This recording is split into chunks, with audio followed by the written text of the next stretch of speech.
faith. Paano po ba itinatalaga yung tinatawag po ng templo o yung tahanan ng ating Panginoon? This building was truly related into our church.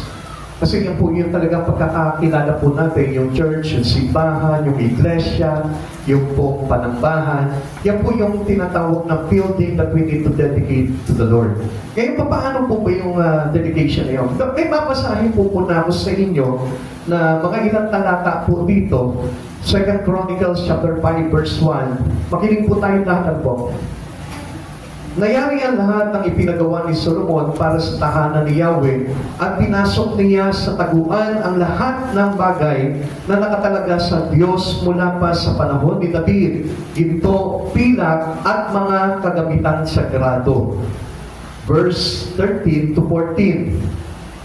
Ang mga umiihip ng trompeta at ang mga awit ay sama-samang nagpupuri at magpapasalamat kay Yahweh sa saliw ng mga trompeta, simbalo at iba pang mga instrumento ay inaawit nila ang ganitong papuri sapagkat siya'y mabuti at ang pag-ibig niya'y walang hanggan at ang templo, ang tahanan ng Diyos ay napuno ng ulap. Kaya ang mga saserdote hindi makapanatili sa loob upang makapaglingkod, lumaganap sa tahanan ng Diyos ang kanindigan ng kanyang di malirip na kamahalan. Ngayon, chapter 7, verse 1.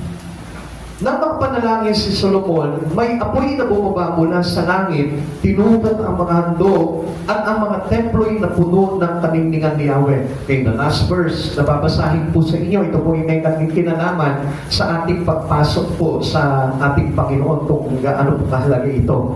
Verse 14, chapter 7. Ngunit sa sandaling ng bayang ito na aking pinili ay magpakumbaba, manalangin, hanapin ako at talikdan ang kanilang kasamaan. Diringgin ko sila, patatawarin ko sila, at ibabalik ko sa kanilang lupain ang katiwasayan at kasaganahan. So, ang ganda po ng pangako ng Panginoon kapag tayo po ay natutupo talaga na magpahalaga po sa pagpapasalamat at pagpupuri at pagpapahalaga sa templo ng ating Panginoong Jesucristo. Ganito po natin itinatalaga po itong templo na ito. As we pray into the Lord, na tayo po mismo, maitalaga po natin yung sarili natin. That's why we come into the church, kung bakit po tayo pumapasok ng mga church, para po tayo po mismo, as a believer of Christ, maitalaga natin yung sarili natin kay Christ. Because the true church is none other than you. Tayo po. Tayong lahat. Tayong believers of Christ. As we believe in Christ Jesus, tayo po yung tinatawag ng Diyos na church. So kung mapapansin po natin, akala po natin kasi ang talagang church po, yun yung malaking simbahan, itong mga ganitong mga establishmento, hindi po ito yung talagang totoong church. Ito po ay tinalaga ng Panginoon, itong kanyang tahanan, para panahanan po ng kanyang pangalan, ng kanyang presensya. At nang sa ganon, tayo po yung mga totoong church na tinatawag at pinapapasok dito para nang sa ganon tayo po ay malaganapan ng presensya, ng Espiritu, ng kalakasan, ng kapangyarihan ng ating Panginoong Jesucristo. Nang sa ganon, hindi po masira itong templo na ito na ibinigay sa atin ng Panginoon para pagdating ng araw, tayo po ay malayang papapasukin niya sa kanyang kaharian. Ganun po kahalaga ang pag-church.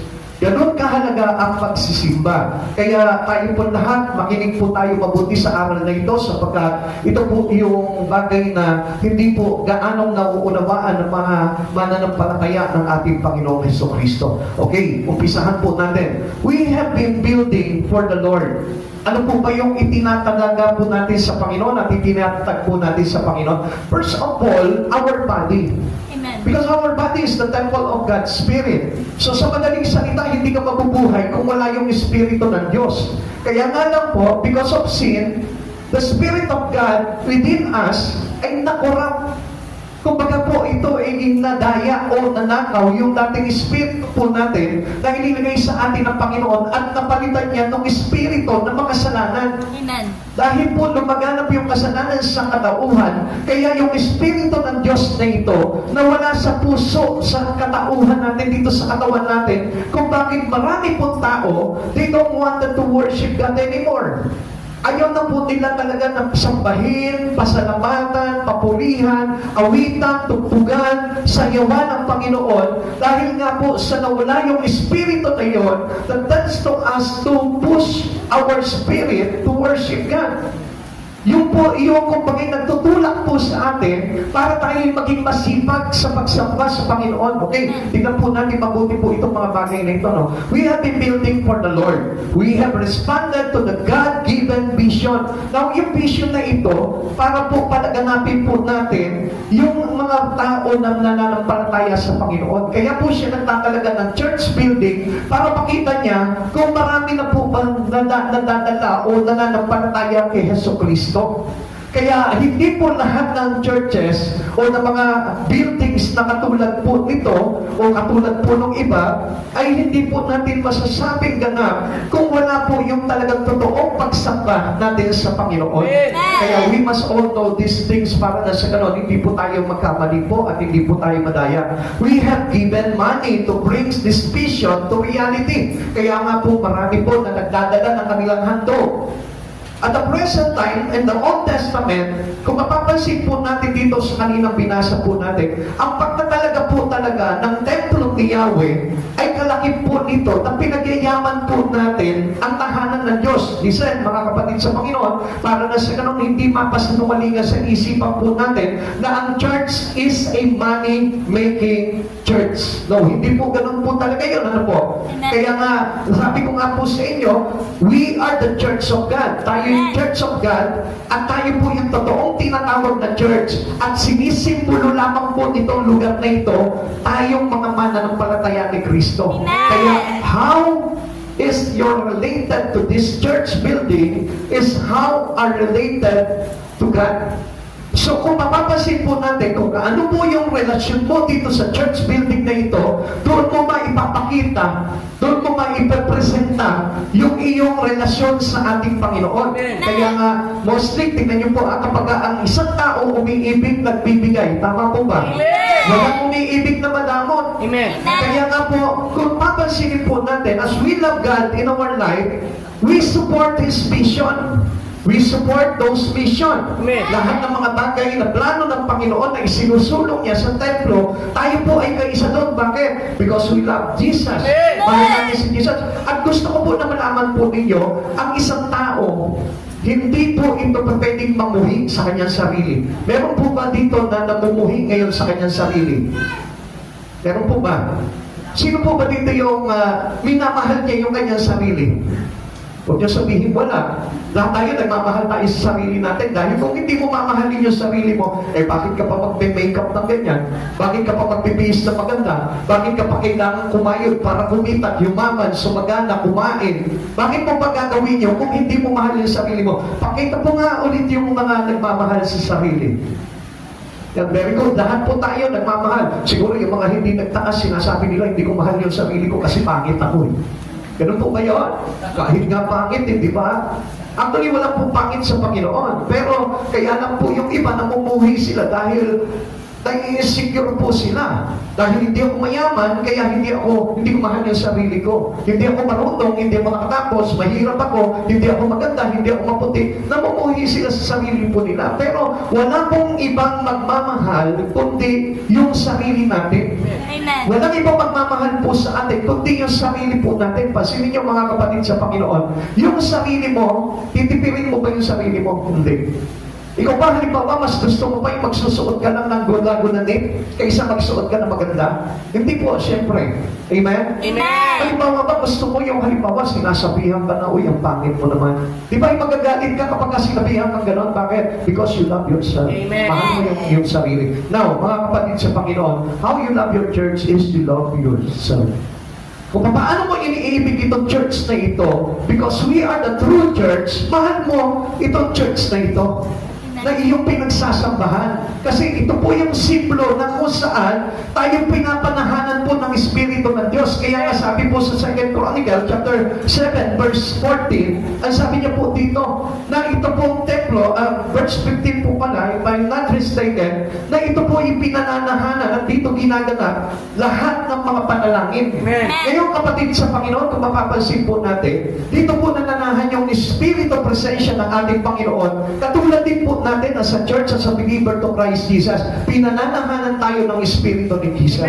Kaya nga, when we love God, ibig sabihin yun, we are church. Pag mahal mo si Jesus sa buhay mo, church po tayo. Kaya ano po nga ibig sabihin po dito? Kaya po tayo nagiging mapagbigay. Amen. Kaya nga, kung mapapansin po natin, iba kapag Christmas, give love on Christmas Day. Sabi po natin, nagbibigay tayo ng pag-ibig, nagbibigay tayo ng mga regalo, nagbibigay tayo ng kung ano-ano. Amen? Amen. Kaya yun po yung simbolo ng pag-ibig, ng pagmamahal po natin. Kaya wala pong umiibig na hindi nagbibigay. We have given money to bring these visions to reality. So para na sa ganun, maganap yung katotohanan ng plano at isinusulong ng Panginoon sa kanyang iglesia. Now, mga kapatid sa Panginoon, ano po ba yung ibig sabihin po dito ng ating Panginoon? We have also given our time and talents. Kung bakit merong mga naglilingkod sa Panginoon. Merong tumutugtog, merong umaawit, merong kumakanta, merong po umahayong, merong nagpapahayag.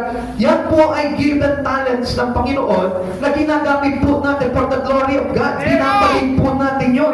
Kaya whatever we have in our life, we should bring this to God as our personal temple. Amen.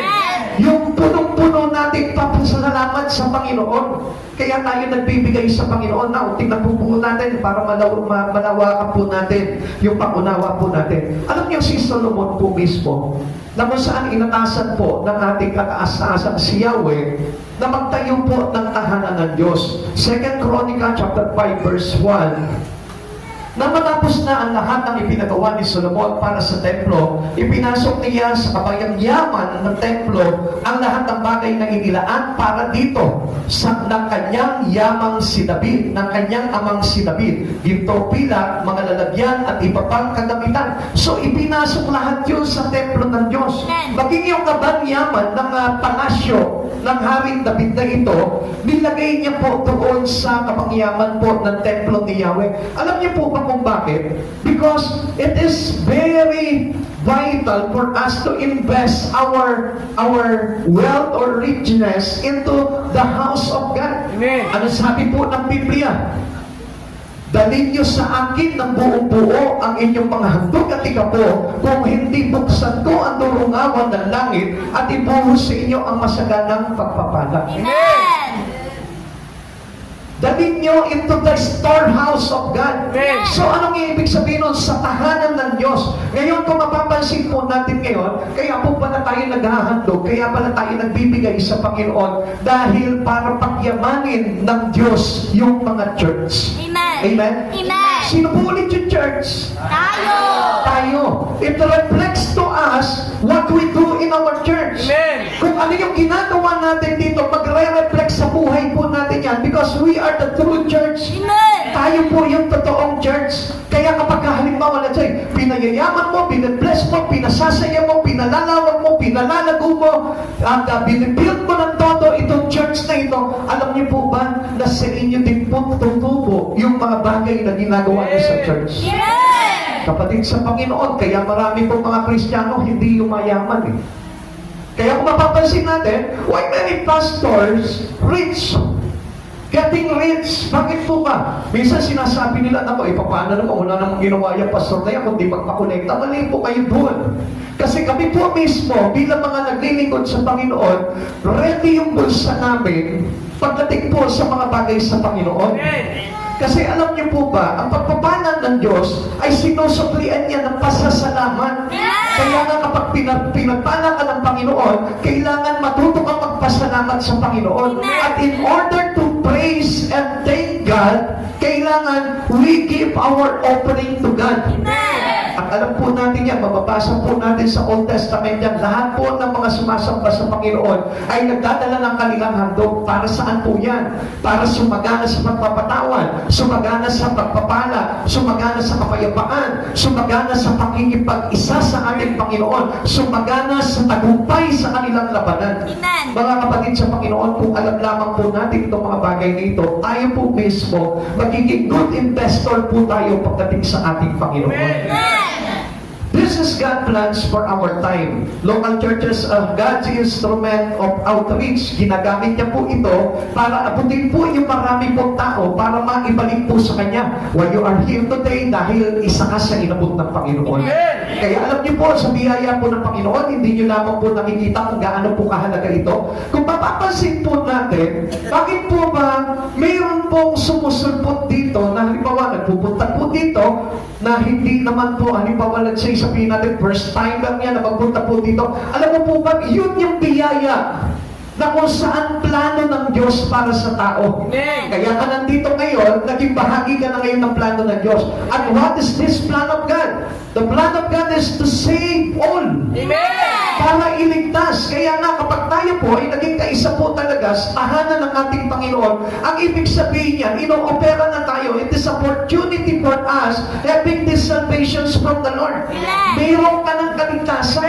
Ganun lamang po kasimple po yun. Kaya ano po nangyayari? Nagpapatuloy po tayo sa pag-church po natin dahil pinalalago po natin yung kaligtasan na yun na dulot ng pag-ibig sa atin ng ating Panginoon. Amen. Kaya nga mga kapatid sa Panginoon, ang mga naligtas po talaga ay lagi na po niyang makikita sa pagsamba sa ating Panginoon sapagkat napakahalaga po na ang isang tao na naligtas ng Panginoon ay regular na or consistent na po siya na nagtuburi at nagpapasalamat sa Panginoon. Walang tao po na naligtas tapos hindi na po marunong sumamba sa Lord. Amen. Ang ibig sabihin po nun, hindi niya na-receive yung salvation in God. Bakit? Because of the absence of the Spirit of Jesus. Amen. Tandaan po natin po ito. Churches needs building in which to meet for worship. Kaya po tayo meron church building para dito po ganapin yung ating pagsamba sa Panginoon. Amen. Mahalaga po yung pagsamba natin sa Panginoon because churches is for God's church building. Amen. Pakisabi nga po natin, paulit nga po, churches is for God's church building. Churches is for God's church building. Anong ibig sabihin po nito? Lahat ng mga niligtas ng Panginoon, consider, you are now the church of God. Amen. Tama po ba? Ang lahat ng mga churches ng Panginoon ay para sa templo ng Diyos. Amen. Sino po ba yung tatawagin niya dito sa kanyang tahanan? Hindi po ba yung mga naligtas na? Amen. Kaya nga po ang sabi po na John chapter 1 verse 12, sino mang manalig at tumanggap sa kanya ay pinagkalooban ng karapatang maging mga anak. Diba? So kung mapapansin po natin, as a church for God, we are now a children of God. Amen. Now, in relations to be a church to the children of God, tayo po ay kailangan na po na nakikita sa tahanan ng Diyos. At hindi na po tayo invisible to the house of God. Pakisabi mo ulit doon sa katabi mo, you're not invisible to the house of God. You're not invisible to the house of God. Palibin na lamang po kung ikaw si invisible man. Meron po bang invisible man po dito? Wala, ano po? Lahat po tayo visible to the eye of God. Amen. So that's why tayo po lahat na naligtas ay kailangan visible na po tayo sa tahanan palagi ng Panginoon. Amen. Ikaw po, kapag may anak ka, gusto mo po ba yung anak mo invisible sa tahanan niyo o visible? Visible. Sino po dito yung may mga anak na yan na nandito? Ayan. Ikaw, halimbawa yung anak mo, lagi mo hindi nakikita sa tahanan mo, matutuwa ka ba sa kanya? Hindi, ano? Siyempre, kahit na nagtatrabaho siya, kahit nasa abroad siya, expectin mo pa rin na one time, dadalawin ako nitong anak kong ito. Eh, paano kung halimbawa, nag-abroad na matagal po itong anak mo, and then nung umuwi po dito, hindi pa sa'yo nagtuloy. Hindi pa sa iyo dumalaw, hindi pa sa iyo nagpakita. Matutuwa ka ba doon? Hindi po. Ganun din po ang Panginoon. Binigyan ka ng salvation ng Lord. In return for this to God is our worship into Him. Amen. Yung ating pagsamba sa Kanya. Amen. Kasi sa ating pagsamba sa Panginoon, ay kailangan po talaga ito, ginaganap po ito sa tahanan ng Diyos. Amen. Because this house of God must also call the house of worship. Amen. Naintindihan na po natin? Amen. Nakakasunod po ba kayo? Amen. So, tingnan po natin yung purpose kung bakit po itinatalaga po natin ito pong building na ito as our house of worship. What are the purposes to which we dedicate this building? Ano po ba yung layunin po nito kung bakit po natin itinatalaga ito bilang tahanan po ng ating Panginoon? Why? Because, number one, a place of rich praise. So, ibig sabihin po, dito po ginaganap yung yaman ng pagpupuri, pagsamba natin sa Panginoon. Amen. Now, kapatid sa Panginoon, marami pong Kristiyano ngayon napakahirap ng kanilang pagpupuri. Amen? Amen. Why do I tell you, people of God, that many Christians today are poor in praise?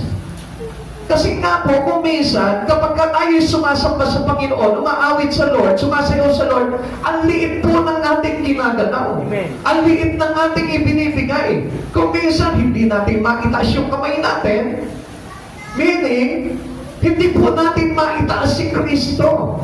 Because Christ Jesus was on the Spirit. Amen. Now, upon our gesture with our hand lifted on the sky, ang ibig sabihin niyan, itinataas natin sa buhay po natin si Kristo. Amen. At hindi po tayo po pwede talaga na sumamba, umawit sa Panginoon na ang dalawang kamay natin ay nakababa lamang. Amen. Ang ibig sabihin po nito, we cannot pay attention or pay respect to our God.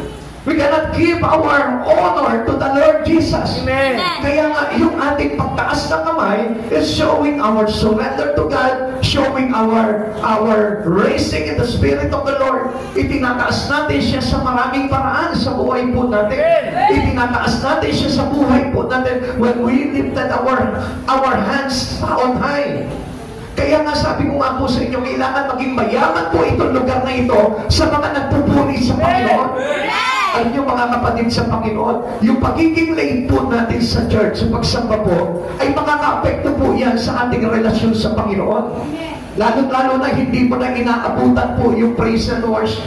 Napakahalaga po ng praise and worship. Amen. Kasi yun po yung unang-unang gagawin kailangan para magtagumpay ka. Amen. Kaya po pala mga kapatid sa Panginoon, maraming mga Kristiyano, hindi po nagtatagumpay sa buhay Kristiyano. Makinig po kayo, alam niyo kung bakit? Dahil wala po yung kanilang pagtawag sa presensya ng Panginoon. Hindi nabababaan ang presensya ng Lord. When we sing praise to God, when we give thankfulness to the Lord, doon bumababa sa atin yung kalwalatian ng Panginoon. Amen. Kaya po tayo nagiging matatag sa pagsamba, sa relasyon natin sa Panginoon, at hindi tayo natitinag na kahit na anong bagyo na bumagbag sa atin, hindi po tayo natitinag sa pananampalataya. Why? Because the presence of God is always dwelling upon us. When we worship, kapag tayo po'y mayaman sa pagsamba, sa pagpupuri sa Panginoon, yung presensya ng Diyos ay bumabalot sa katauhan natin. Kaya nga ang isang Kristiyano, a powerful Christian having the presence of the Holy God, kahit na anong problema na dumating sa buhay po niyan, hindi matitinag yan. Kaya nga every believers of Christ cannot be shaken. Hindi mayayanig. Kahit na walang pera, hindi mayayanig yan. Hindi mawawala sa pagsamba sa Panginoon yan. Alam niyo kung bakit? Sapagkat balot siya ng kapangyarihan, ng kalwalatian, ng presensya at kapangyarihan ng ating Panginoon. Kapag mayaman po tayo sa pagsamba sa Panginoon, magiging mayaman din po tayo sa lahat ng bagay. Magiging mayaman ka sa pag-ibig, magiging mayaman ka sa kapayapaan, magiging mayaman ka sa mga pagpapala, magiging mayaman ka sa mga kaibigan, sa lahat ng bagay, magiging mayaman po tayo. Because naging mayaman po tayo into our praise in God, kaya po sumasagana po sa atin yung pagbaba ng kayamanan mula sa ating Panginoon Jesucristo. Hindi lamang po sapat na mayaman ka sa pera. Sapagkat ang pera po ay walang magagawa kapag dumating na po sa iyo yung delubyo ng buhay. Amen. Kapag inabot ka ng delubyo ng buhay, even your money, wala po magagawa po yan. Amen. Naniniwala po ba kayo noon? Amen! Ang pera po ba ay may magagawa kapag dumating na sa iyo yung talagang pagsubok na hindi an extraordinary problem? Mga kapatid sa Panginoon, even ito pong si Ayana Sobel ay talagang walang nagawa yung kanyang pera noong time na nagkasakit po siya. Kaya nga sabi niya po gano'n nung makita niya po yung isang lalaki na nagpipingga, yung nag-iigip ng tubig sa isang lugar na kung saan mahihirap na ng mga nakatira po doon. Kung mapapansin niyo po, di ba nung araw, di ba, nagsasalong po ang mga kalalakihan po nung araw, may dalawang balde na malalaki na tapos nakapasad po sa kanila. Yung mataanan po ni Ayana Sobel po yun, ang sabi po nito, nawiga niya lang, kung mabibili lamang sana ang lakas ng lalaki na yun para mapasa akin, pinili ko na sana. So what does it mean? Anong ibig sabihin po noon? Ang lakas ay nanggagaling sa ating Panginoong Jesucristo. Kaya nga, when we reach in our praise in God, tayo din po'y magiging mayaman sa biyaya ng ating Panginoon. Not only in our material things that we need in our life, but also in the things that we cannot buy by our money. Amen. Katulad po ng lakas, hindi natin mabibili po yan. Kahit uminom ka ng supplement, uminom ka ng mga energy drink o kahit na anong masustansya ng pagkain, kapag hindi pinahintulutan ng Lord na lumakas ang katawan mo, wala pa rin mangyayari sa iyo. Kaya a place of rich praise. Kaya tandaan po natin mga kapatid sa Panginoon, ang totoo po talagang church ng ating Panginoon ay walang iba kundi yung marunong at mayaman magpuri sa Panginoon. Kaya ugalingin po natin na laging masagana po yung ating pagsamba sa Panginoon. Dahil kailangan ito pong church na ito ay malaganapan po talaga ng masaganang pagpapuri sa ating Panginoon. Second Chronicle, chapter 5, verse 13 to 14, ang mga umiihip ng trumpeta at mga awit ay sama-sama nagpupuri at nagpapasalamat kay Yahweh. Sa saliw ng mga trumpeta, pompiyang at iba pang mga instrumento ay inaawitan ganito: purihin si Yahweh sa kanyang kabutihan, pag-ibig niya ito na laging tapat kailanman. At ang templo at ang tahanan ng Diyos ay napuno ng ulap. Kaya ang mga saserdote hindi nakatagal sa loob upang maglingkod na puno ang kalwalatian ni Yahweh ang buong templo. Ngayon kapatid sa Panginoon, kung bakit parang kapag halimbawa praise and worship, nararamdaman niyo po ba yung parang kinikilabutan ka, nilalamig ka, parang tumatayo yung anit mo? Alam niyo po ba kung anong ibig sabihin nun? Ibig sabihin po nun, lumalaganap yung kalwalhatian ng Panginoon po dito. It is the presence of God. Yung kapag halimbawa umaawit ka na sa Panginoon, sabay bigla na lang pumapatak yung luha mo, at parang hindi naman iyak yung kundi parang mayroon kang kagalangan sa puso. It is the presence of God that you experience because of your rich worship to God. Dahil yung iyong masaganang pagsamba sa Panginoon, kaya po nararamdaman yun. Most especially, alam nyo, sa mga first timer po talaga na sumasamba sa Panginoon, madalas po talaga nagpaparanas po ang Panginoon. Kaya nga po misa, parang hindi ka matigil sa paghahugulgol. Iyak ka ng iyak hanggang sa matapos po yung service, hindi po dahil sa problema, kundi dahil sa kagaanan ng presensya na nararanasan mo during the worship time. Kaya mga kapatid sa Panginoon, kapag tayo po ay talagang natuto po talaga ng tamang pagsamba sa Panginoon, tayo po lahat ay makakaranas po ng kalwalhatian ng ating Panginoon. Kaya po meron po pag-awit, meron pagsayaw, meron pagtutugtog ng mga instrumento, ay para po pababain natin yung presensya ng Lord. Sapagkat alam niyo po ba, ang Diyos ay masayahin. Sabihin mo sa katabi mo, ang Diyos ay masayahin. Ang Diyos ay masayahin. Hindi katulad mo malungkutin. Hindi katulad mo malungkot. Kundi sana kung sa lungkot mo ay may lalabas na 500 dyan. Diba? Parang yung mga malulungkutin, diba? Mga ganun sa pera, ano? Diba? Si Ninoy Aquino nung araw, ano po? Diba? Sa 500 bills. Kundi sana kapag ka naging malungkot ka, maglalabasan yung 500 bills sa bulsa mo. Amen? Kaya nga ang Diyos po natin, gusto niya po kasi yung talagang masaya. May kagalakan po talaga na sumasamba sa Panginoon. Kaya hindi mo napansin, ikaw po, mga kapatid sa Panginoon. Kaya hindi mo napapansin, ang tagal-tagal mo ng Kristiyano, hindi ka pa yumayaman. Ang tagal-tagal mo ng Kristiyano, hindi pa pinagpapala ang buhay mo. Alam niyo kung bakit? Pagkatingnan mo, baka mamaya, sa pagsamba sa Panginoon, malungkot ka. Umaawit ka ng joyful, pero iyak ka ng iyak. Umaawit ka naman ng solemn, pero tawa ka ng tawa. Parang baliktad po yata, ano. Kailangan, we must recognize our true worship to God. Kailangan maipakita natin talaga sa Panginoon yung bagay na yun. Amen? Kailangan po yun na tayo po, alam niyo po, kapag mayroon po tayo tinatawag na rich praise to the Lord, ang ibig sabihin niyan, yan po yung magpapayaman ng kagalakan sa puso mo. Yan yung maglalagay din po sa iyo ng espiritu ng kapayapaan.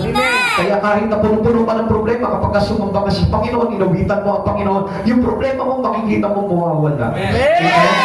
Amen? Naniniwala ka ba doon? Kung hindi ka naniniwala doon, sabi ko sa iyo, lulungkot ang buhay mo. Kaya maraming malulungkot ang buhay eh. Alam niyo kung bakit? Kasi nga po, hindi naniniwala sa mga bagay na nakasaad po sa Biblia. Ang Biblia po ay nagpapasagana ng buhay. Lagi po natin tatandaan, ang Biblia ay nagpapasagana ng buhay. Kaya kung titignan po natin, siguro sinasabi ng iba, bakit masagana naman ang buhay ko? Meron ako sariling bahay, meron ako sasakyan, marami akong pera. Hindi po yun yung kasaganahan ng buhay. Ang sagana sa buhay, yung mayroong kapayapaan. Ang sagana sa buhay, yung puno-puno ng pag-ibig sa puso. Yung puno-puno ng kaganakan na sa kabila po ng kanyang mga alalahanin, makikita mo masaya pa rin po, makipagkwentuhan po yan. Ano po? Because pa naman po sa mga Pilipino masayahin. Hindi niyo po ba alam na tayo mga Pilipino ay masayahin? Pagkagising pa lang po sa umaga yan, makita mo nasa upukan na yan, nakikipag-chismisan na. Amen? Bakit? Kasi masaya sila eh. Ine-express nila yung kanilang mga buhay-buhay. Basta wag lang yung buhay ng kapitbahay, ano po? Ang pinagkukwentuhan. Kaya nga po, tayo po mga Pilipino, tayo po ay may masiyahin po tayo. Hindi po tayo katulad ng mga Amerikano na kung saan, pagkagising pa lang ng umaga, trabaho na agad po yun nasa isip po nila. Tayo nga po kahit walang trabaho, hindi ba masaya po tayo?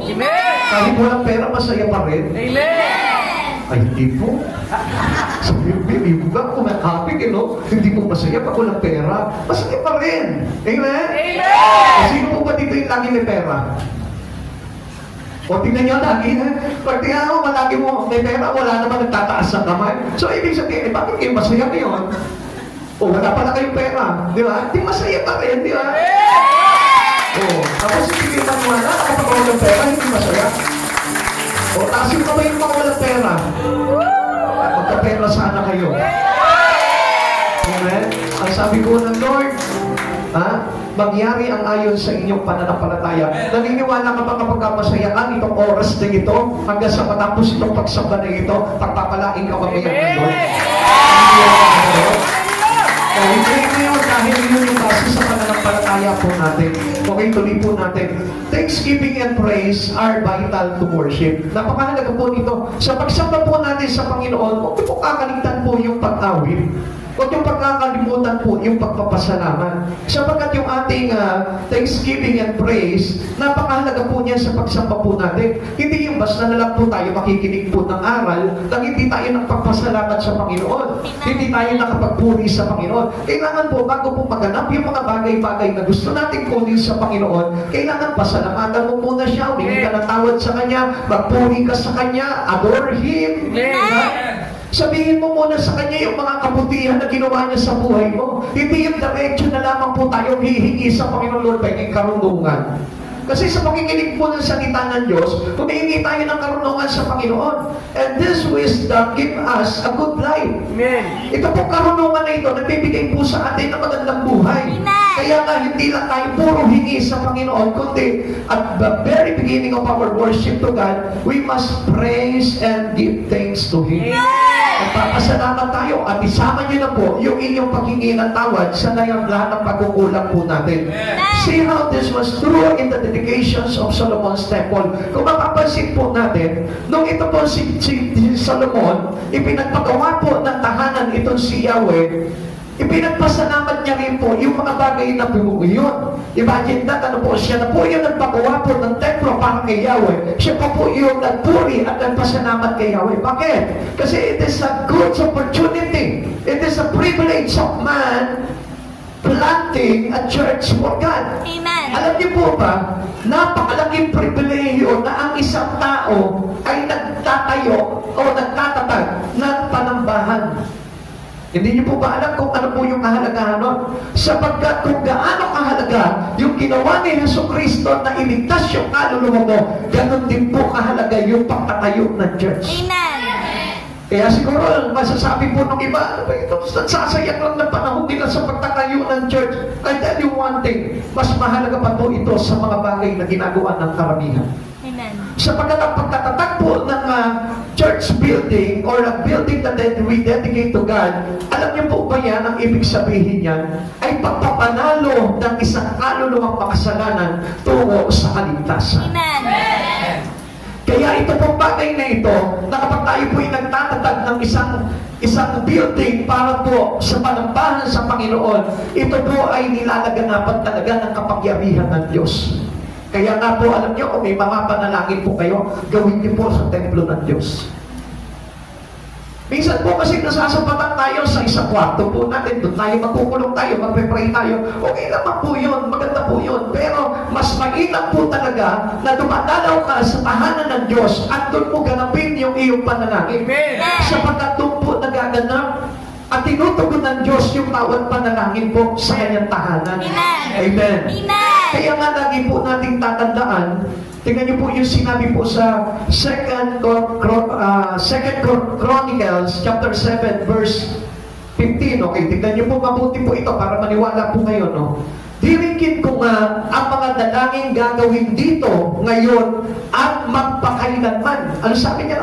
Diringkin ko nga ang mga dalangin gagawin dito ngayon at magpakailanman. Hinirang ko at ipinalaga ang bahay na ito upang mamalagi rito ang aking pangalan. Pangangalagaan ko at pangmamahalin ang buok na ito magpakailanman. So, ibig sabihin po nito, kapag tayo po ay nagtatag ng isang panambahan o tahanan ng Diyos, pag tinala mo yung iyong dalangin doon, agad po diringkin ng Diyos. Amen. Kaya hindi nyo napapansin, marami pong tao pinipigilan ni Satanas na mag-church. Marami pong tao na pinipigilan ng kaaway na pumunta ng church. Bakit? Kasi baka marinig yung iyong panalangin. Ayaw ni Satan na yung mga panalangin mo ay marinig ng Diyos. Amen. Sapagkat gusto ko po na malaman po ninyo, ang tahanan ng Diyos ay kung saan kinalululanan ng kanyang pangalan at ng kanyang presensya at kaluwalhatian.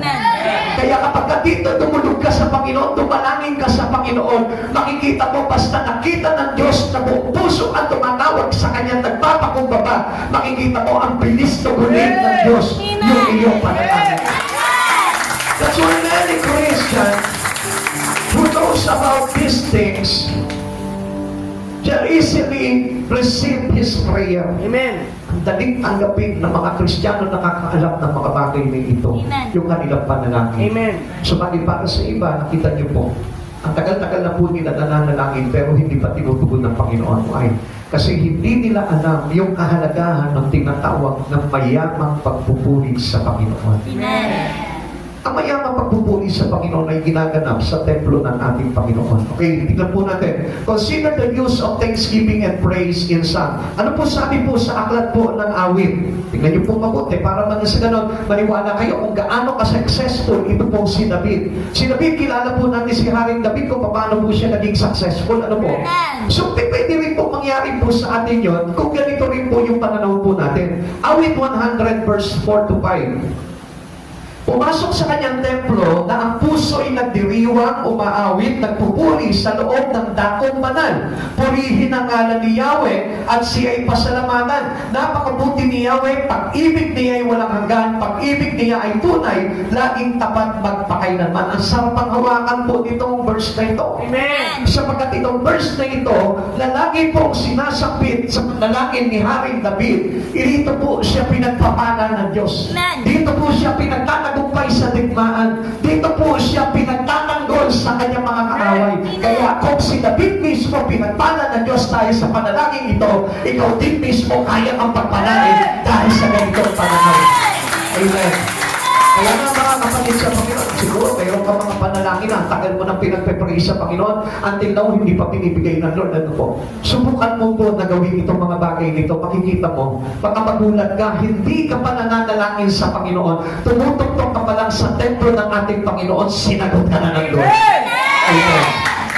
Mas lalo na po yung mga baguhan po na kumikilala sa Panginoon. Ako, ang bilis po tugunin ng Lord po yan. Sapagkat sa kanila po, from the beginning of their encounter to God, doon po mas madali po talaga na makareceive po talaga ng answering prayer. Amen. The music makers were busy in dedicating the temple. Kaya nga po, mahalaga po palagi ang pagtugtog po ng mga instrumento para alam po ng ating kataas-taasang Diyos na ito pong templo na ito ay itinatalaga natin kay Yahweh. The choir and the orchestra became as one in praise. Kailangan nagkakaisa tayo, choir, instrumentalist. Dapat nyo po na maintindihan ito. Dapat may pagkakaisa kayo sa pag-aawit at sa pagtugtog. Even dancing. Kailangan tayo'y nagkakaisa. Hindi tayo nagkukontrahan, hindi tayo contradicted to each other. O sintonado yung keyboard mo, sintonado yung gitara mo, sintonado maingay yung drums mo. Hindi po dapat tayong ganon. We all give our best of our talents to God. Kasi ginagawa po natin yan, hindi lamang para pahangain yung mga tao, kundi para pababain yung presensya ng kapangyarihan ng ating Panginoon. Amen. Let us raise our voice in thanksgiving and praise in this place. Dito po nagaganap po yung mga bagay na yun. Kaya pasibulin mo sa puso mo ang puso ng isang worshiper. Amen. Si David po kasi isang worshiper. Kaya po ito po si David, hindi mapahindi ang panagi ng Panginoon. When a Christian become a worshiper, hindi ka hihindihan ng Panginoon sa mga panalangin mo. Because a worshiper to Christ is rich in praise. Mayaman sa pagsamba, mayaman sa pagpupuri. Kaya nga ikinagagalak niya palagi ang araw ng pagpupuri at pagpapasalamat sa Panginoon. Hindi po yan nalulungkot sa loob ng simbahan. Hindi po yan nababagot sa pagsamba sa Panginoon. Hindi po yan naiinip sa pagsamba sa Panginoon. Bakit? Kasi full of expectation when you have the rich praise to Jesus. Ang daming magandang ekspektasyon pagdating sa Panginoon. Marami kang expectate na pwedeng tumating sa buhay mo kapag sagana ka sa pagpupuri at papasalamat sa ating Panginoon. Thanksgiving and praise are valuable. Napakahalaga po nito. Higit pa po ito sa kayamanan mo. Higit pa ito sa magandang sports car mo. Tingnan niyo po mabuti mga kapatid sa Panginoon para lang sa kanang makinig po kayo mabuti. Ano po? Kasi marami po tao na nanangan lamang po sa kanilang galing. Nananangan lamang po sa kanilang lakas. Kaya ano po nangyayari? And sometimes they become failed. Kaya po kumisan, bigla na lang lumalagapak. Ang ganda-ganda ng buhay ngayon, biglang lalagapak. Ang ganda-ganda ng kalusugan, biglang lumalagapak. Ang ganda-ganda ng kanyang kondisyon, biglang lumalagapak. Mga kapatid sa Panginoon, alam niyo kung bakit nagkakaganito po? Sapagkat hindi po nila binavalue ito po ang pagpapasalamat at pagpupuri sa Panginoon. Amen. At di po ba kung bakit valuable po ito pagpupuri at pagsamba sa Panginoon? Pagpapasalamat.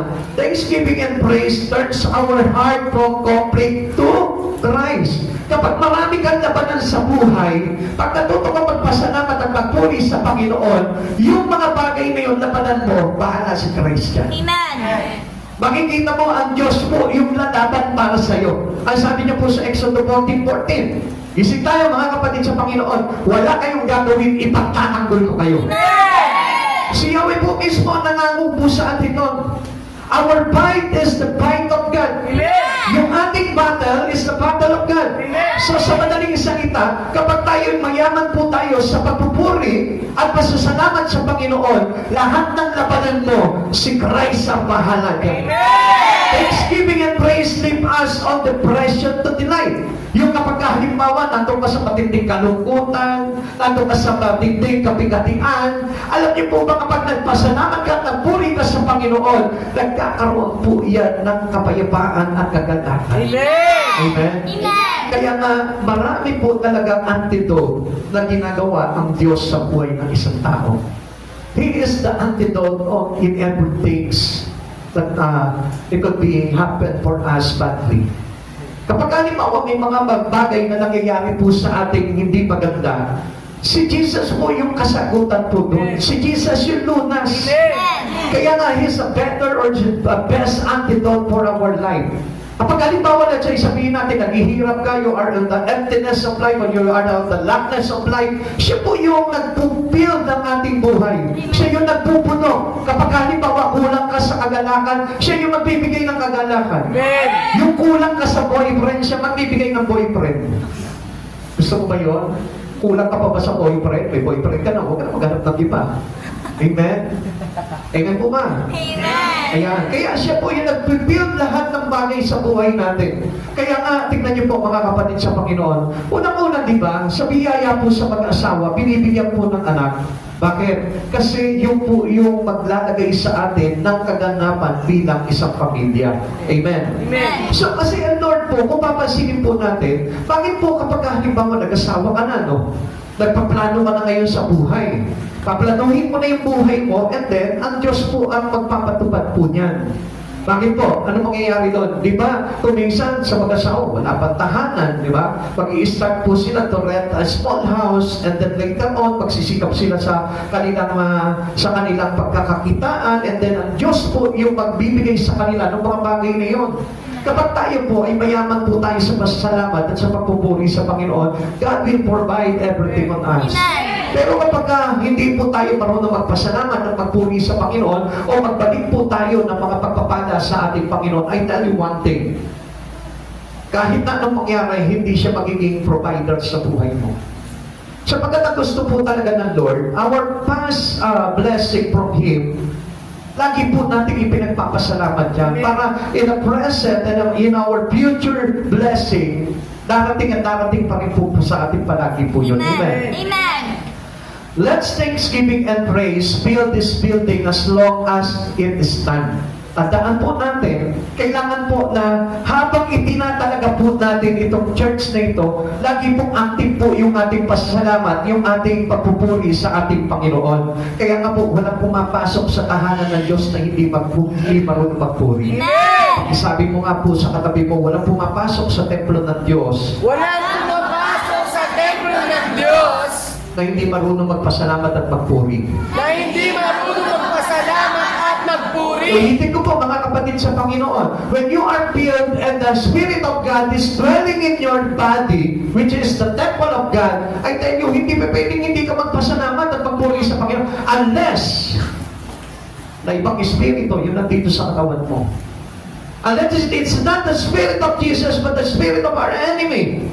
Kaya nga marami po ayaw mapuri talaga sa Panginoon eh. Bakit? Because it is a strange spirit within them. Pero silang ibang espiritu na nandito. Kaya nga ayaw, tamad na tamad sila pagdating sa mga bagay sa Panginoon eh. Pero hindi pa pwedeng maging tamad ka sa mga bagay sa Panginoon kung meron kang tinatawag na espiritu ng ating kataas-taasang Diyos. Amen. Ano sabi po ng 1 Corinthians chapter 6 verse 19? Hindi niyo ba alam na ang inyong katawan ay tinubos sa malaking halaga?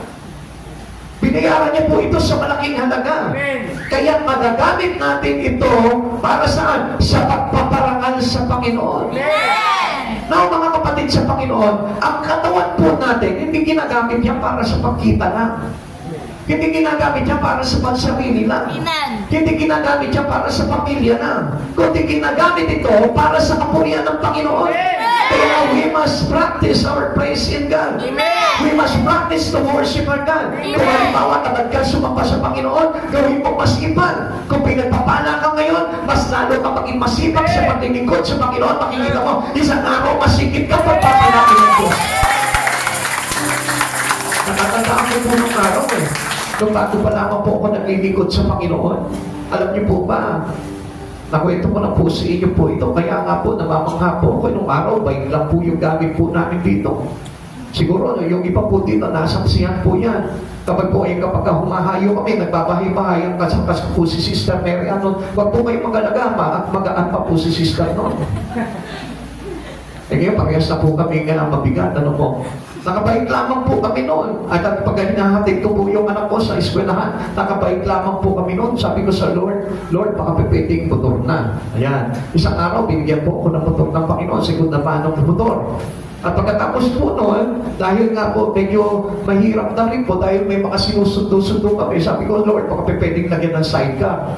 Aba, ibigyan nga ako ng sidecar ng Lord, galing naman sa junk shop. Na kapag halimbawa umuulan din sa loob ng sidecar. Kapag halimbawa naman, kahit walang ulan, umuulan pa rin. Bakit? Umuulan ng kalawang. Pagbaba mo ng sidecar na yung puno-puno ng kalawang yung ulo mo.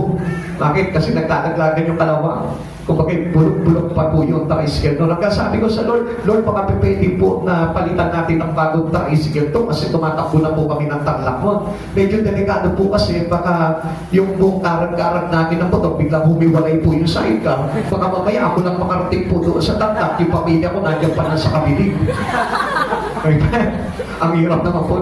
Kaya nahabag po ang Panginoon doon. Kaya dinadaan ko po palagi sa pasasalamat at sa pagpupuri sa Panginoon na kahit na sa ganung halaga lang, sa ganung bagay lamang po ay binibigay niya po. Hanggang sa pinalitan na po iyan ng multicab, pinalitan na po iyan ng owner, pinalitan na po iyan ng kotse, pinalitan na po ng adventure, at ngayon po nakaban na po tayo.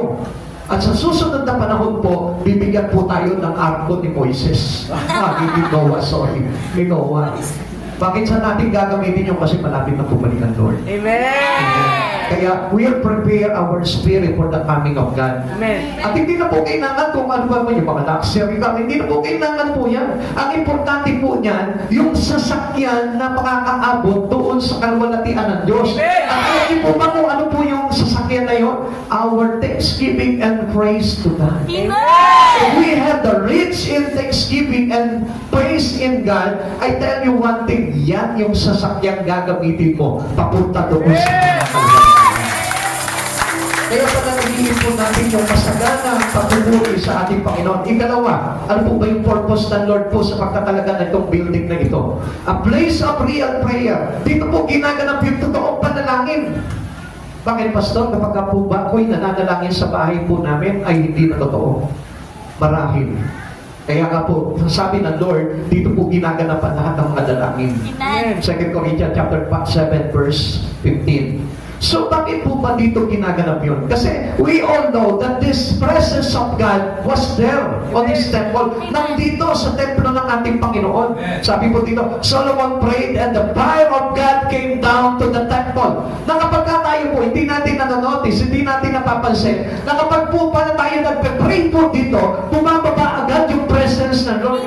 Kung minsan hindi po natin nararamdaman yun, alam niyo po kung bakit? Kasi nga po, hindi po tayo talagang after doon sa mga bagay na yun. Hindi tayo aware na bumababa na pala yung presensya ng Lord. Kapag sabi ko nga po sa inyo, kapag halimbawa nagpe-praise and worship ka, tumutulo-tulo, unti-unti yung luha mo. Ibig sabihin nyo, that was the presence of God. Kapag halimbawa, parang nilalabig ka sa mainit na panahon, kinikilabutan ka, naiinitan ka na parang, akala mo, parang sinisigaban yung katawan mo. It is a kind of presence that we experience when we worship God. Amen. Kaya nga tandaan po natin, whatever you experience in here, dapat po maging aware po tayo. Amen. Amen. Pero kung wala kang ginagawa, wala kang pakialam, tapos may nararamdaman ka, hindi po presensya ng Panginoon po yun. Kapag halimbawa, hindi ka nakikinig ng words of God, tapos bigla ka na may mararamdaman dyan, ay hindi po galing sa Lord yun. Amen. If you focus your presence, your spirit into the Lord's presence, I tell you, doon mo lamang mararanasan talaga yung kakaibang presensya ng Panginoon. Nakapigil ka, umaawit ka, akala mo nililipat ka ng mga anghel. Amen. Nasubukan niyo na po ba yun sa pag-worship niyo? Ang sarap po nun. Ako, nasubukan ko na po nung araw na kapag nag-worship po kami, nag-pray po kami, na para pag yung mga pader sa paligid po namin, lumalabot na kasi labot ng chocolate. Na parang nililipat-lipat ka. Naranasan niyo na po yun. Ganun po, pagka dumating po sa atin yung presensya ng Lord, na kapag ani mo parang nandoon ka sa alapaap, nandun ka sa kaluwalhatian ng Diyos kapag nananalangin at nagpupuri ka sa Panginoon. Mga kapatid sa Panginoon, focus on your praise and thanksgiving to God. Amen. Pag nakapokus ka doon, maraming bagay kang mararanasan doon. Katulad po ito si Solomon. Dahil siya po yung nag-effort na ipagpatayo ng templo, ito po si Yahweh. Kaya ano po nangyari? Nung nanalangin po siya sa loob ng templo na ito, the fire of God came down on the temple and build that place. Amen. Napuno po ng kaluwalhatian, ng ulap po yung buong templo na yun. Kapatid sa Panginoon, kapag tayo po ay nagtyatsyaga, nagpapagal sa mga bagay sa ikatataguyod ng templo ng Diyos, I tell you one thing, ikaw mismo mararanasan mo palagi yung presensya ng Lord. Amen. Because this place is a place of real prayer. Amen. Kaya kapag nandito ka na, gawin mo ng totoo lahat ng ginagawa mo. Amen. Yung pagsamba mo, gawin mo ng totoo. Make it real. Amen. Yung iyong pag-awit sa Panginoon, yung pray mo, yung pakikinig mo ng salita ng Diyos, make it real. Amen. Kasi maraming bagay na magaganap sa buhay mo kapag ang ginagawa mong totoo lahat ng gagawin mo for the glory of God. Amen. Yung paglilingkod mo sa Panginoon, yung pag-aakay mo, yung pagbabasa mo ng Bible, yung pag-aaral mo ng Biblia, gawin mo totoo yung mga bagay na yun. Makikita mo, ang daming bagay na ipaparanas sa iyo ng Panginoon. Lahat ng breakthrough mararanasan mo. Yung breakthrough sa kagalingan mararanasan mo. Yung breakthrough para palayasin yung anumang mga sumpa sa pamilya mo, lalayas siya. Kaya kapatid sa Panginoon, gawin mong totoo ang paglilingkod sa Lord. Amen. Huwag mong pipikiin. Kasi once na pineki mo yung paglilingkod at pagsamba mo sa Panginoon, I tell you, magiging peki rin yung bagay na darating sa'yo. Na kung akala mo na si Jesus yung bumababa sa iyo, hindi mo namamalayan because of your fake worship, become a fake God coming. Ulitin ko po sa inyo, kapag fake yung inyong pagsamba sa Panginoon, fake yung inyong pag-worship sa Panginoon, minsan, alam niyo po, sa pag-aakalan natin na ito ay pala yung presence ng Lord, hindi natin namamalayan, it is not the presence of God, but the presence of our enemy. Amen. Dinadaya ka lang. Kaya nga marami po nag-aakala kahit hindi naman ako nag-church, nagpa-pray naman ako palagi sa bahay, kahit hindi ako nag-church, nagbabasa naman ako ng Biblia, kahit hindi ako nag-church, hindi ko nakakalimutan ng Lord. It is a fake. Fake po yun. Amen. Hindi po yun yung katotohanan, sapagkat napakahalaga po nung talagang pagsamba natin sa Panginoon. 2 Chronicles chapter 7 verse 1. Pagkatapos manalangin ni Solomon, may apoy na bumaba mula sa langit, tinupok ang mga handog, at ang templo ay napuno ng kaluwalhatian ng Diyos. Bakit po kaya? Because of His pure heart of worship. Amen. Meron po kasi purong-purong pagsamba, ito po si Solomon noong mga panahon na yun. Amen.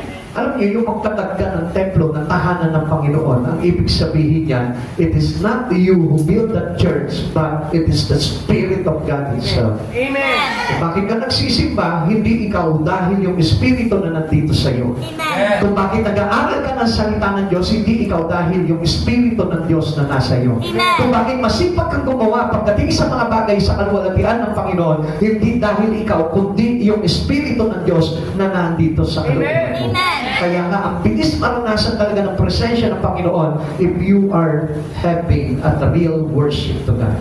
Kung meron po talaga tayong totoong pagsamba. We need the fire of God to ignite and warm this place. Kaya nga kung minsan, di ba, parang ang tamlay-tamlay, walang kabuhay-buhay yung pagsamba natin. Alam niyo kung bakit? Kasi nga, mas minsan, mas marami po yung ayaw talagang magpaalam, magpasiklab ng kanilang mga pagpupuri sa Panginoon. Pero alam niyo, kung lahat tayo magsasabay-sabay tayo, we made one into our worship to God. I tell you one thing, yayanigin po itong building na ito. Amen. Akala mo humagunot na lindol yung darating po dito kapag tayo po lahat ay totoong mayroong sabay-sabay na pagsamba sa Panginoon. Amen. This is a troubled time for the world. Ito po yung talagang nagiging problema po natin At ito po yung panahon na kung saan dapat talaga, it is the time to bring our problems to the Lord. Panginoon, mga kapatid sa Panginoon, kung papansinin po natin, mayroon po tayong mga problema sa buhay. And one of the big problem we have in our life is our poor worship. Yan po yung pinakamabigat na problema po natin.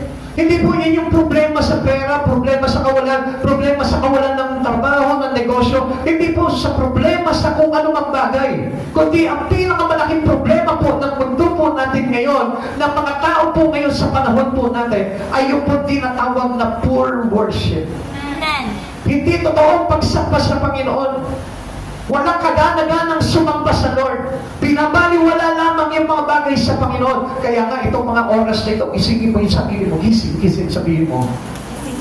Yan. Para maging totoo yung pagsaklo mo, huwag kang matutulog. Meron ba natutulog yan?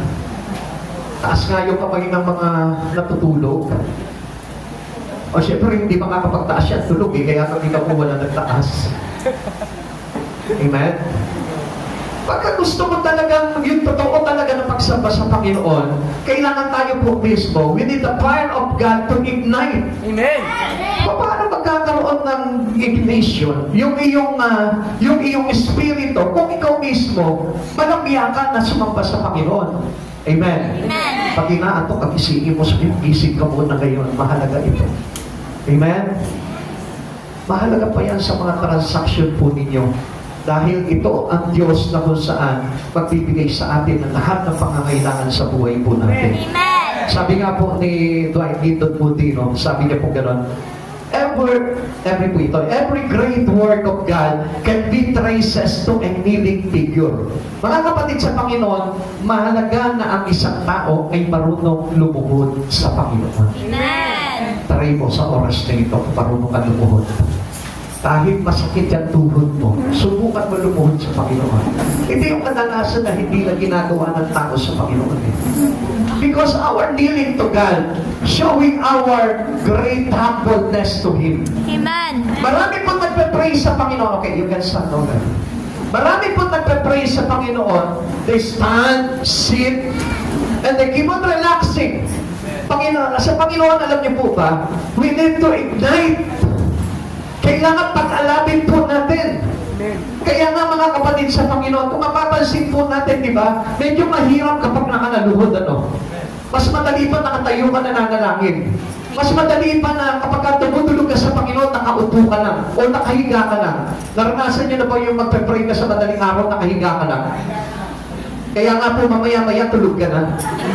Di ba? Pero kapag ka nakaluhod ka, ang hirap po talaga manalangin yan, lalo na pag inaantok ka. Matatanggal talaga ang antok mo kapag ka nakaluhod ka. Dahil pag hindi natanggal ang antok mo, sigurado susud ka. Amen. Naintindihan mo natin? Amen. Kaya nga ang Lord po talaga, gusto niya talaga, magpakita po talaga tayo into our worship, we need to be kneel. Amen. Amen?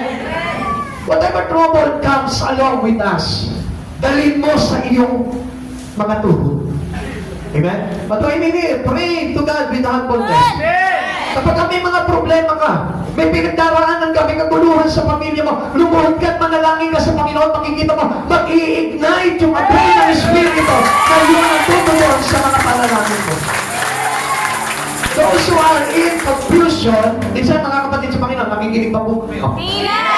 Basahin niyo po ito. Those who are in confusion, backsliding, having emotion, and others like this need to start again at His feet. Mag-umpisa ka ulit doon sa iyong tuhod. Amen. Meaning, humble yourself before the Lord and He will lift you up. Amen. Kapatid, kung meron kang problema, kung backsliding ka, kung tumalikod ka sa Panginoon, kung meron kang tinatawag na emotionally damaged, kapatid sa Panginoon, lumuhod ka sa harapan ng Diyos. Kung meron kang mabigat na pinagdaraanan sa buhay, lumuhod ka. Pagpakumbaba ka. At nakikita mo, it will ignite your spirit and suddenly, it will give ease to your problem. Nakikita mo, it will ease our feeling. Gagaan yung ating emosyon. Gagaan yung damdamin mo. Gagaan yung kalagayan ng buhay mo. Gagaan yung espiritu mo. At magbabalik yung alat mo pagdating sa Panginoon. Tatakin mo nga yung katabi mo kung marunong paglumuhod sa Lord. Marunong pangluhod sa Lord. Mga kapatid sa Panginoon, ito bubulong ka lang sa inyo. Marami pong Kristiyano ngayon, nag-church, ang taas ng kalpotan pagdating sa Lord. Huwag kang sasamba sa Panginoon ng mataas at matayo yung iyong kalagayan. Dapat kung ano yung kalagayan mo sa buhay, abogado ka man, doktor ka man, pagpasok mo ng templo ng ating Panginoon, kalimutan mo muna yung pagiging abogado mo. Isipin mo that you are only a nothing to God. Amen. Yun ang isipin mo. Hindi naman actually yung marunong kang lumuhod eh. Pagpapakumbaba na sa Lord yun. Yung marunong kang maghubad ng kalagayan mo sa buhay. Amen. Like for example, David. Si David, kapag mayroon siyang kaguluhan sa buhay, hinuhubad niya yung damit panghari niya, nagsusuot siya ng kasuotang sako. Showing his sabotness to God. At kapag ginagawa niya yung bumababa sa kanya yung presensya ni Yahweh at kinalulugdan siya, Amen. bakit hindi mo subukan? It is the real worship to God. Tandaan po natin, revival happens in living. Amen. Ulitin ko po, revival happens in living. Pakilakas nga po, pakiulit. Revival happens in living. Naririnig niyo po ba ako dyan sa likuran? Pakisigaw nga po dyan yung pinaulit po natin. Ako, ilan lang yung nakarinig, oh. Pakiulit nga po natin malakas dyan sa likuran. Parang 3 tao lang yung naririnig ko. Pagdaritso ng ito, Sister Bessie, Sister Dixie, tsaka Sister Dali. Asan po yung iba niya? Wala po ba tao dyan sa likod? Pakiulit nga po. Doon na to, Ben. Pakiulit po. Maganda po yan. 1, 2, 3. Sandali. O yan, excited naman kayo masyado eh. Mare-revive kayo yan eh. Okay, 1, 2, 3. Di po ba kayo nag-almusal? Parang isang itlog lamang po yung kinain nyo kanina. Okay, sabay-sabay nga po tayo yung malakas, yung ignited po talaga yung espiritu. 1, 2, 3. Revival happens in living. Ako, ang lakas pala, ano? Bakit parang dito parang wala yata nag-almusal dito? May nag-almusal po ba dito? Kayo nag-almusal kayo, no? Kayo 3 nag-almusal. Kayo po ba nag-almusal po ba kayo dyan? Sige ka ba? Baka malayo lang ako kaya, mahina pala dito. Ano po? Sige nga, ulit nga po natin dito. 1, 2, 3.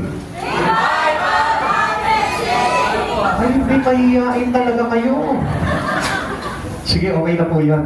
Pero ang mahalaga po dyan, talagang kailangan po talaga natin yung tinatawag na kapag marunong po tayo magpakumbaba sa Panginoon, doon na re-revive yung espiritu natin, yung relasyon natin sa Panginoon. Kaya nga po, alam niyo, marami po mga curses sa buhay po ng tao. Alam niyo po ba kung ano po yung cause niyan? They don't know how to be humble before God. Pag tayo po ay nagmamataas po tayo sa Panginoon, mas lalo po tayong inaabot at pinapasok po talaga ng kakaibang espiritu. Kaya matandaan po natin, Jesus is a powerful God. No one can touch you from God kung tayo po ay talagang kinalululanan talaga ng Espiritu ng Lord. Hindi tayo maitataboy ng kaaway. Amen. Kaya nga mga kapatid sa Panginoon, lagi po natin ugaliin yung pagpapakumbaba sa Panginoon. Amen. Amen. Churches seem so powerless today. Bakit po kaya? Kaya nga kung mapapansin po natin, nakita niyo, di ba kaya po sinasabi sa inyo, bakit parang ang hina mo sumigaw sa Panginoon? Supposed to be, we need to raise our voice to live God in our life. Alam niyo, huwag niyo papaghinayangan na masakit yung lalamunan mo pagdating sa Lord. Kaya-kaya pagandahin ng Diyos yung boses mo. Kaya-kaya ng Diyos na palakasin yung iyong katawan para sa ganon tayo po ay makapagpuri sa Panginoon. Tingnan niyo, ang nangyayari po kasi sa atin, tingnan niyo, maraming churches po talaga ngayon is very powerless. Marami po mga Kristiyano po ngayon is powerless. Bakit po kaya? Because our well-oiled machinery isn't up to the occasion. Minsan kung papasingin po natin, ano pong ibig sabihin ito? Tingnan niyo po ito. Kapag halimbawa, pagdating po sa mga party, pagdating po sa labas, sa mga occasion, sa labas, ang lalakas po natin, amen. Ang sisigla po natin, kapag mga halimbawa, umaawit po tayo sa mga bagay sa mundo, ang lakas ng tinig natin, pero pagdating sa Lord, mahina. Pero pagdating sa Lord, nahihiya na. Pero pagdating sa Lord, kapraso na lang ang naibibigay. Kaya nga, it is so unfair to God. And then sometimes, dumating yung pagkakataon na tayo po ay humingi na sa Panginoon. Ano po nangyari po ngayon? Hindi tayo pinagbigyan ng Lord. Tapos doon, lumakas yung tinig natin. Wala ka naman, Lord eh. Hindi ka naman talaga answering God eh. Ang dami ko nang hiningi sa iyo, hindi mo binibigay. Sa galit natin, lumakas yung boses natin. Sometimes we use our talents not in worshiping God. Ginagamit natin yung ating talento sa mga bagay na mali. Kapatid sa Panginoon, if you use that talent, your power can be used to glorify God. I tell you, ang dami pong mga bagay na mabibreakthrough sa buhay ng tao. Kaya po nagkakaroon ng revival dahil nga po talagang sinisikap nila na maibalik yung espiritu nila kay Kristo. Pinapalakas nila, pinasisigla nila, hindi sila nananatili po na naturoon sa influence ni Satan.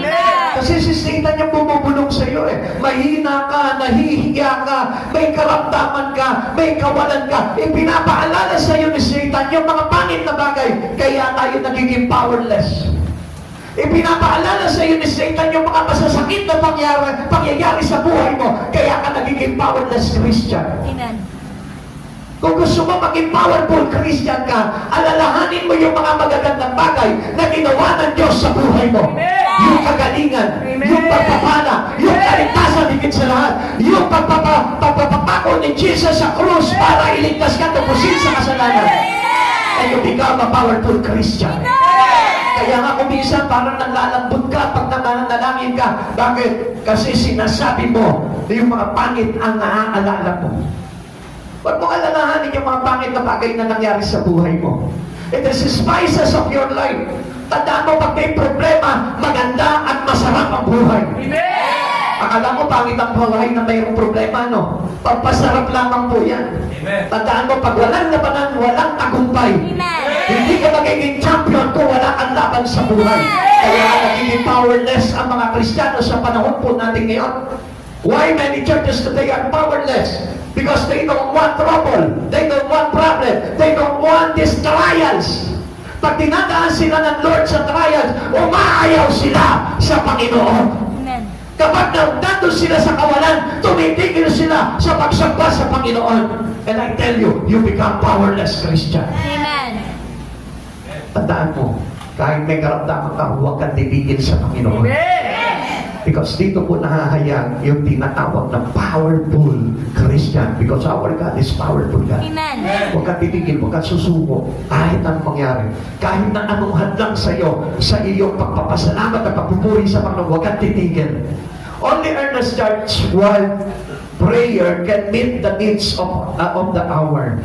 Sino po ba ito? Yung mga talagang sagana lamang po talaga sa panalangin ng mga churches po ngayon. Halimbawa, meron po mga prayer pool dito na mga mananampalataya. Sino lamang po yung kumbaga parang nakakamit ng mga pangangailangan niya pagdating sa ating Panginoon.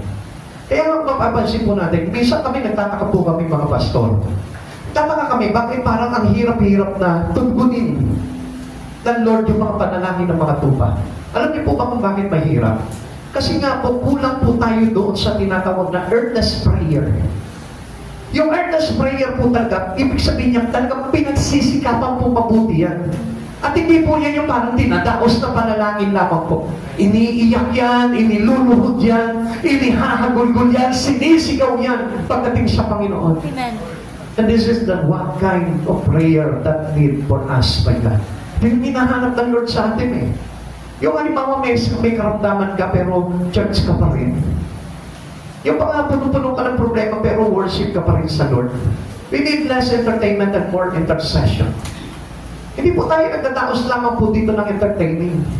Hindi tayo umaawit dito para libangin lamang po kayo. Kundi tayo po ay dapat na maging panalangin. Amen. Our worship is our intercession too. Yung ating po pagsamba sa Panginoon is a kind of intercession. Kasi kapag tayo po ay nag-aaral ng salita ng Diyos, ito po ay isang uri po ng panalangin. Yung ating pagsamba, yung ating pag-awit, yung ating pong mga ginagawa dito, ay isang uri po ng tinatawag na intercession. Amen. Isang panalangin po yan. Isang pagpupuri po sa Panginoon yan. And the highest form of worship is prayer. Amen. Amen. Amen. Amen. Alam po ba natin yung mga kapatid sa Panginoon? Amen. Kung hindi ka marunong manalangin, magbasa ka ng Bible. Kapag nagbabasa ka ng Bible, turugin mo yung puso mo. Turugin mo yung kalooban mo, ibaba mo yung sarili mo. Kumisan kasi marami ako nakikita, nagbabasa ng Biblia pero ang tayog-tayog ng sarili. Kaysa pinagtatawanan pa yung binabasa niya. Wala na sabi ni Solomon. Natatawa pa siya. Ang sarap magbasa ng Biblia kapag ipinapasok mo yung sarili mo dito. Amen. Kung halimbawa binabasa mo yung istorya ni David, parang ikaw yung lumalagay sa katauhan ni David. Amen. Parang ikaw yung kalaban ni Goliath. Parang ikaw yung tumirador ni Goliath at nagpapagsak ni Goliath. Yun yung gusto na mangyari ng Panginoon kapag kaya inaaral mo ang Biblia. Amen. Di ba parang hiwalay na hiwalay ka dito sa Biblia? Binabasa mo nga ito pero yung iyong isipan nandoon sa mga gagawin mo sa iba. Binabasa mo nga ito pero yung iyong isipan nandoon sa pagkita mo. Kapatid sa Panginoon, that was a wrong attitude. It is a powerless church. Amen. Kaya nga mga kapatid sa Panginoon, we need to have more intercession. Amen. Manalangin ka na manalangin.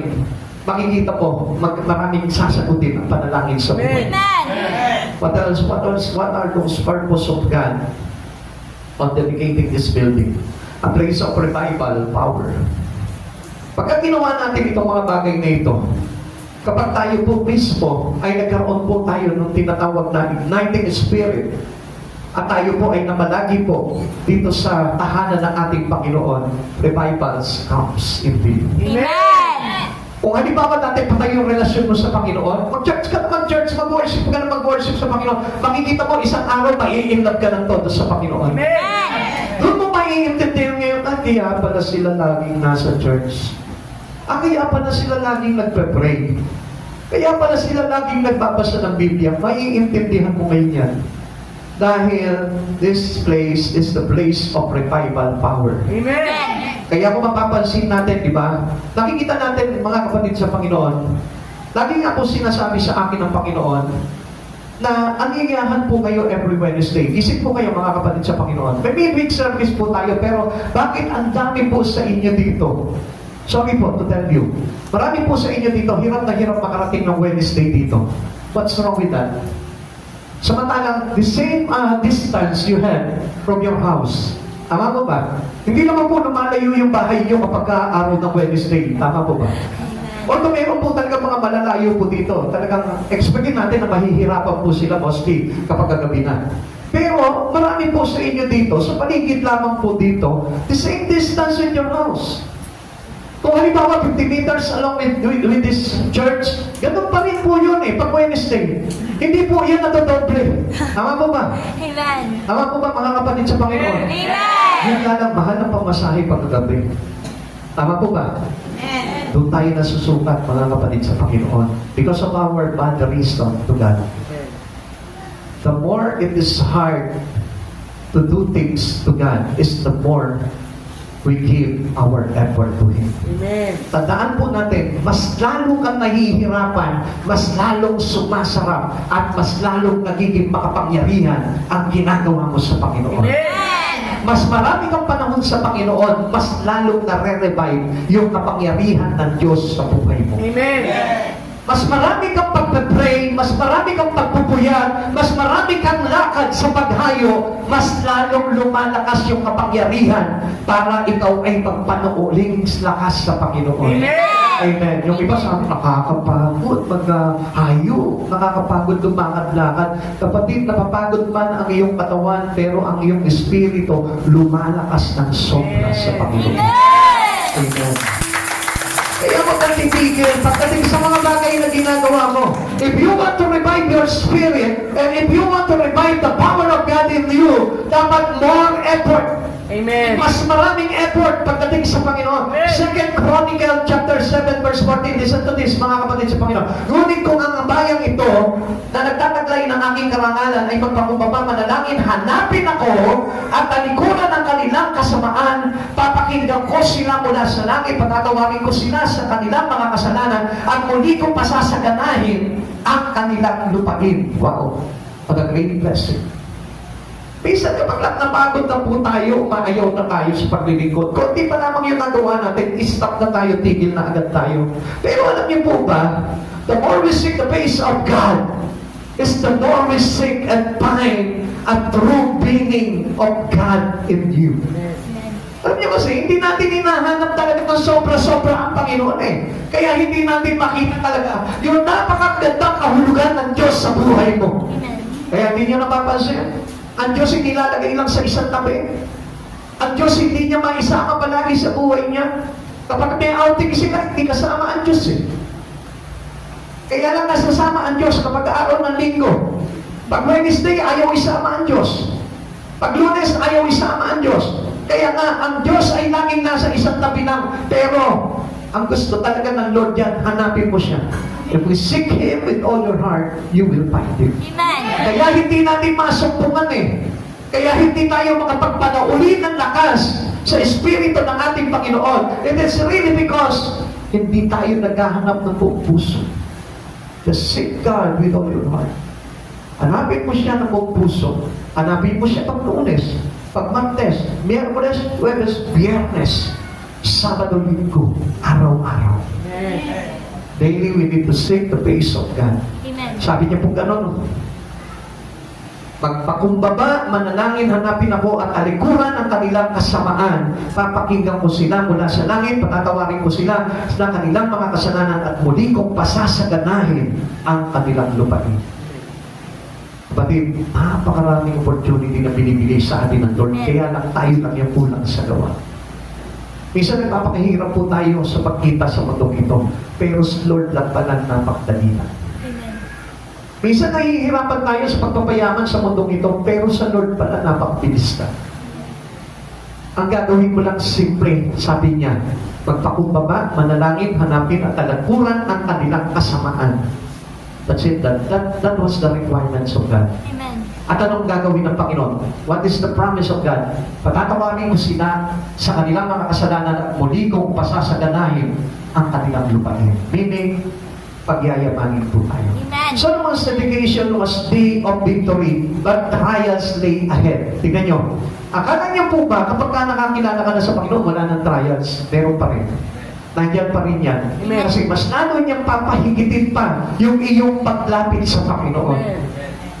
The more trials we have, dapat the more we seek Jesus in our life. Hindi, huwag ka mawawalan po ng panahon sa Lord. Kapag ka dumaranas ka ng pagsubok sa buhay, mas lalo mong hanapin ang Lord. Always remember that Jesus is the solution. Wala kang ibang lunas pa doon sa problema mo. Si Jesus yun. Kung kailangan mo ng pera, si Jesus pa rin. Kung kailangan mo ng kagalangan, si Jesus. Kagalingan, si Jesus. Kapayapaan sa pamilya, si Jesus. Kung napapaliwala yung mga anak mo, si Jesus pa rin. Wala pong ibang sagot po dyan kundi ang ating Panginoon. Kaya nga po ito si Solomon, tingnan niyo po naghandog na po siya, nagtalaga na po siya ng tahanan ni Yahweh, pero still, anong dumating sa kanya? Locusts would visit the land. Dinagsapa sila ng mga balang. And what else? Pestilence would come along the people. Dumating pa po sa kanila sa bayanan yung mga salot, yung mga peste. Kapatid sa Panginoon, di ba meron po tayong ganyan? Pero huwag kang matigatig po doon. Pagpapasarap lamang po yan ng iyong paglago sa Panginoon. Amen! Ibig sabihin yan, kapag ikaw naglilingkod ka na sa Panginoon, nagpagpray ka na sa Lord, nag-worship ka na, nagpapasalamat ka sa Panginoon, nagpupuli ka sa Panginoon, dumarating pa rin ito, mga pagsubok na ito sa buhay mo. Ang ibig sabihin yan, pinasasarap ng Lord yung iyong paglago sa Kanya. Amen! Don't give up. Because these things can be used to you by Satan. Pwede rin gamitin sa iyo ito ni Satanas para papagsakin ka. Kaya nga maraming Kristiyano bumabagsak, umaayaw, pagdating sa Panginoon. Bakit? Kasi nga, naging mahina siya sa pagsubok na ginagawa sa kanya ng Panginoon para lumago siya. Every problems that you have, every trials, must be the test of God for you to be grown. Para tayo po'y lumago. At huwag ka manitinag doon. Balikan mo kung ano yung mga tinuro sa iyo ng Panginoon. Para na sa ganoon, dito sa mga tinuro sa iyo ng Panginoon, doon ka magkakaroon ng lakas para harapin itong mga pagsubok na ito sa buhay mo. The Lord gave Solomon promise for the tough times. Pero di pangako po sa atin ng Panginoon katulad kay Solomon na pagdating ng mga bagay na pangintong ito, na panahon na kung saan problemado po tayo, anong pangako ng Diyos? Yung po sinabi niya sa verse 14, the people were to pray and seek His face. Kapag nanalangin at hinanap siya, merong kasagutan agad doon sa mga daranasin po natin. Merong kasagutan na po agad. The people were to turn from their wicked ways. Alam niyo po, kapag meron po mga pagsubok na mabibigat sa buhay niyo, talikod tayo sa kasalanan. Layo tayo sa kasamaan. Yun lamang po yung dahilan po doon. Ganun lang kasimple yun.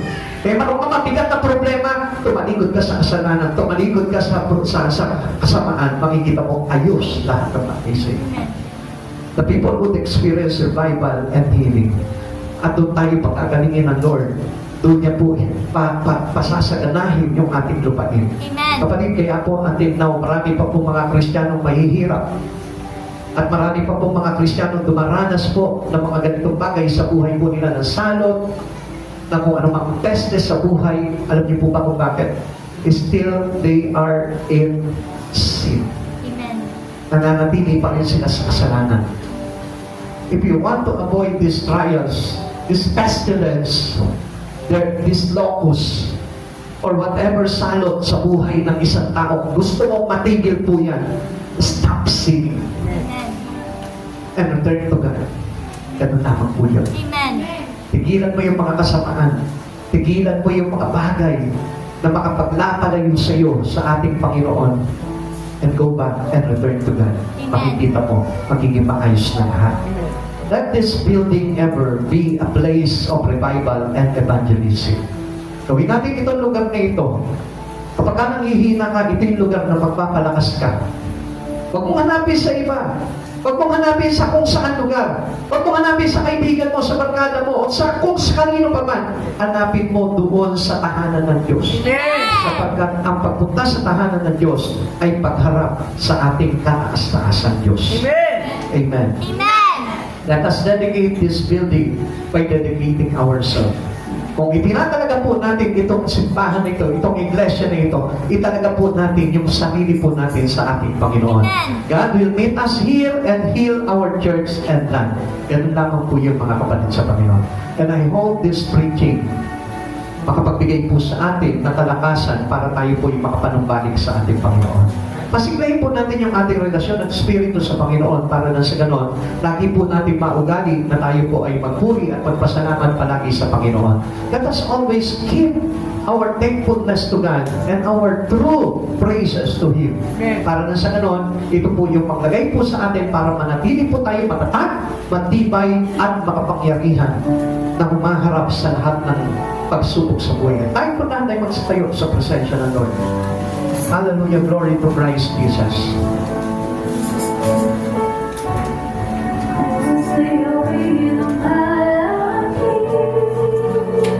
Kung sa palagay mo na sa oras na ito, medyo malayo yung iyong sarili sa ating Panginoon, simply just worship God. Ipikit mo yung mata mo, itaas mo yung dalawang kamay mo, and then accept the Spirit of God. Makikita mo, mag-reveal sa buhay mo ang Panginoon. At kapag nag-reveal ang Lord sa buhay mo, makikita mo, unti-unti, papanakasin ka ng Panginoon. Unti-unti, makikita mo, makakabalik ka sa harapan ng ating Panginoon. Masarap na lagi po na ang buhay po natin ay nakatigit sa Panginoon. Tandaan po natin, iba po talaga yung tayo po ay nililid ng ating Panginoon. Let us worship our Lord our God. Just close your eyes and feel the presence of the Holy God. Makita mo, mararanasan mo siya. Feel the song. Feel this worship. Huwag mong iisipin yung mga pangit na bagay sa buhay mo. Huwag mong iisipin yung problema. Only one thing. Isipin mo yung kagandahan ng ginawa ng Diyos sa buhay mo. Isipin mo kung paano kanyang liligtas. Tinubos sa pagkakasala. Isipin mo yung bagay na ginawa ni Jesus na pagpapatapos sa krus. Siya po ay namatay at sa ikatlong araw ay muling nabuhay para tayo po ang muling buhayin. Come on, people of God. Isipin mo nung pinagaling ka ng Panginoon. Nung time na naman problema ka, isipin mo nung time na binigyan ng solusyon ng Lord yung problema mo. Isipin mo yung bagay na ginawa mo na pagkasama-sama. But then still, pinatawad ka pa rin ng Panginoon. Isipin mo yung grace ng Lord na sa kabila ng we are all unworthy to God, na hindi tayo kalugod-tugod sa Panginoon, pero tinatanggap pa rin tayo ng Lord. Isipin mo na marami tayong pagkukulang sa Panginoon, pero ang Lord nandiyan pa rin para sa atin. Pinagpapala pa rin tayo. Naman isipin mo ito, mga bagay dito, makikita mo. Takatok sa puso mo si Yeso Cristo sa oras niya ito. At mararanasan mo yung totoong Jesus Christ. Hallelujah, glory to Christ.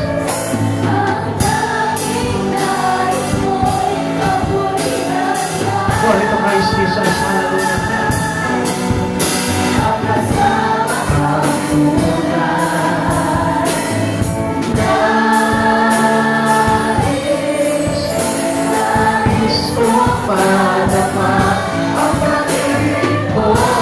Kapatid, sa oras na ito, pinoy mo ng toto yung iyong pagsamba sa Panginoon. Come on! You are a powerful Christian! Hindi ka mahinang Kristiyano! Makapangyarihan kang Kristiyano! And you can break every bondage in your life through your worship! Come on! Let's worship! Give the real worship to Jesus!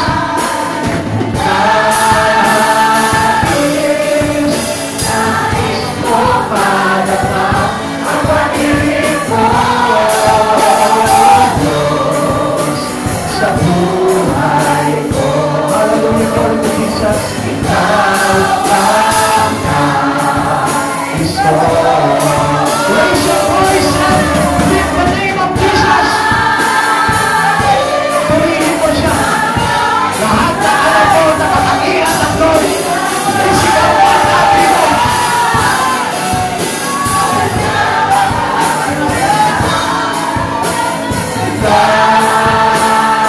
Is na makatulong ng Diyos. Kapag naman pakailanman, you are able, Lord. Hindi mo kumitayan, hindi mo makiliwan. Salamat sa pag-ibig mo, Lord.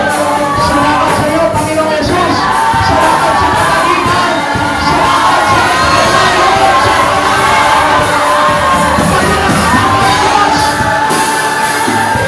Give thanks to God. And praise Him with all your heart.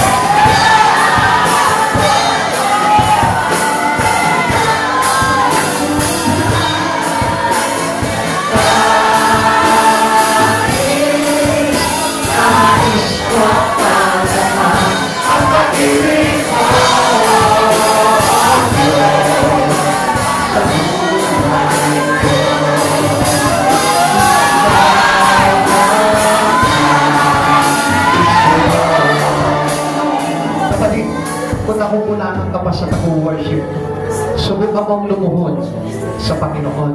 Showing your humbleness to God. O parang sa piling mo parang kulang na kulang pa yung pagsamba mo sa Panginoon. Try to kneel down. Kapag kahit masakit sa tuhod yan, then come on, worship God.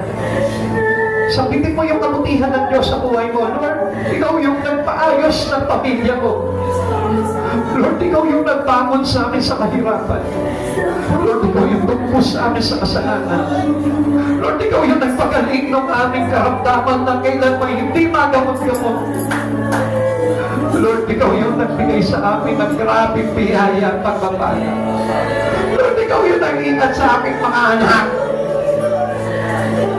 Lord, ikaw yung nagtaboy ng kapahamakan sa buhay ng pamilya.